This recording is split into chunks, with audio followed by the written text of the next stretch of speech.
থোর বড়ি খাড়া আর খাড়া বড়ি থোর, একই রান্না একই রান্না, তাই মুখে স্বাদ লাগাবার মতোই রেসিপি, আর কিছুই লাগবে না।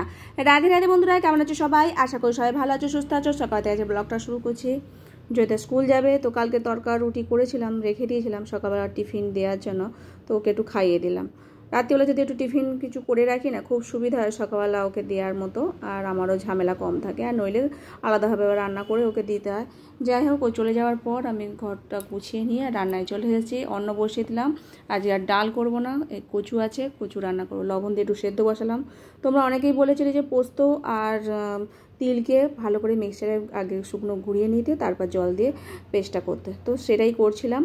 আর এদিকে কুঁদরি আলু ভাজবো। কড়াতে সর্ষের তেল, শুকনো লঙ্কা ফোড়ন দিয়ে কুঁদরি আলু ভাজাটা খুব ভালো লাগে, সেটাকে ভাজতে বসিয়ে দেবো। আর একটু এর মধ্যে ছোলা দিয়ে দেবো, নুন হলুদ দিয়ে চাপা দিয়ে দেবো, তাড়াতাড়ি হয়ে যাবে। আর মশলাটাকে আমি পেস্ট করার জন্য আবার একটু জল দিয়ে পেস্ট করে নিয়েছি, শুধু পোস্ত আর তিলটা। তো দেখলাম ভালো বাটা হয়নি, যেরকম শিলিতে হয় সেরকম হয় না।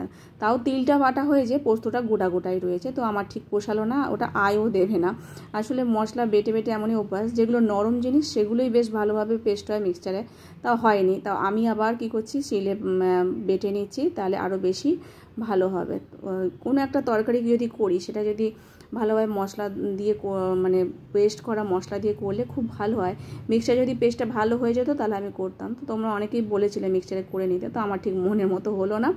তো অন্যান্য জিনিসগুলো ভালোভাবে আমি পেস্ট করে নিয়েছি মিক্সচারে, যেমন টমেটো, আদা, কাঁচা লঙ্কা, এগুলো ভালো পেস্ট হয়। যাই হোক, কালো জিরে দিলাম, সরষের তেল দিলাম, আর মশলাটা দিয়ে দিলাম, তার সাথে পোস্ত আর তিল বাটারও দিয়ে দিলাম। তো হয়ে গেছে, এখন ভাজা ভাজা করে নেবো। কচুটাকে আলাদা করে ভেজে তুলে রেখেছি।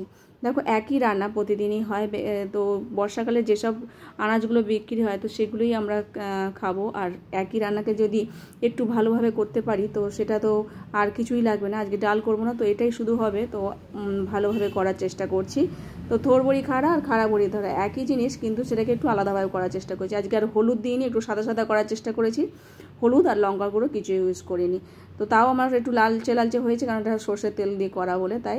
যাই হোক, সাদাটে কালার এসেছে, ক্যামেরা এরম লাগছে। অন্ন, তারপরে ঘি, শসা, কুঁদরি ভাজা আর দই দিয়ে ভগবানকে সেবা দিয়েছিলাম।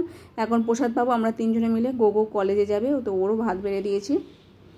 প্রভুজি খাওয়া শুরু করে দিয়েছে, আর গোগো খাওয়া শুরু করে দিয়েছে। তারপর আমি প্রসাদ পেতে বসেছি। তো খুব সুন্দর হয়েছিল, মানে এই একটা তরকারি করেছি তাই এত সুন্দর হয়েছিল, আর কিছুই লাগবে না। ডালও আজকে লাগেনি।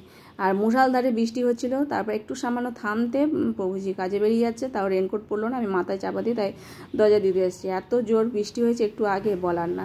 তো গোগো চলে গেছে, তো আমি আবার নিচের জলগুলো ভরে নিচ্ছি, কেননা জল ভরা হয়নি, ও তাড়াহুড়ো করে চলে গেছে। জল ভরে রেখে গেলে সুবিধা হয়। যাই হোক, আমি ভরে নিয়ে তারপর একেবারে উপরে যাব, উপরে আবার কাজকর্ম আছে, সেগুলো সারবো। তো তরকারি করে রেখেছি। জয়িতা আবার খুব ভালোবাসে এই ছোলা কচুর সবজি, আর ওটা গলাও কুটায় না, খুব ভালো লাগে। যাই হোক, এখন বাসনপত্র ধুয়ে নিলাম। এটা হলো দুপুরবেলা। প্রভু আবার চলে এসেছে, কিছু আনাজপত্র নিয়ে এসছে। বললাম না, একই সবজি একই কিন্তু একটু আলাদাভাবে রান্না করলে খেতে খুব ভালো লাগে। আর এত বৃষ্টি হয়েছে বলে নারকেলগুলো সব ভিজে ভিজে গেছে। আলু বাড়ন্ত ছিল, আলু নিয়ে এসছে। আম, এটা হচ্ছে চার মগজ। আসলে তিল দিচ্ছি, তিল বাটার বদলে যদি চার মগজ দেওয়া যায় তো খুব ভালো হয়। তো ওটা তরমুজের দানা। তো যাই হোক, এটা হলো আবার সন্ধেবেলা। জয়িতা বলে ওই তরকারি একটু আছে আর অন্ন ছিল, তো ওই প্রসাদ পাচ্ছে, কেননা ওর ওটা ভালোবাসে বলে, তাই। আর আমি এবার রাত্রির জন্য একটু ঘি ভাজা পরোটা করছি ভগবানের জন্য। আর জয়িতা খাবে না বলে দিচ্ছে। আর ওর দাদা সন্ধেবেলা এসেই তো প্রসাদ পেয়েছে, তাই ও অল্প করে খাবে, আর ভগবানকে সেবা দেবো, তাই অল্প করেই পরোটা করছি। তার সাথে আলু ভেজেছিলাম, আম আর সন্দেশ দিয়ে ভগবানকে সেবা দিয়েছি। এই রাতের মহাপ্রসাদ ভগবানকে এখন শয়ন দেবো, আর তারপর প্রসাদ পড়া। আজকে তো ভিডিওটা শেষ করছি। হরে কৃষ্ণ।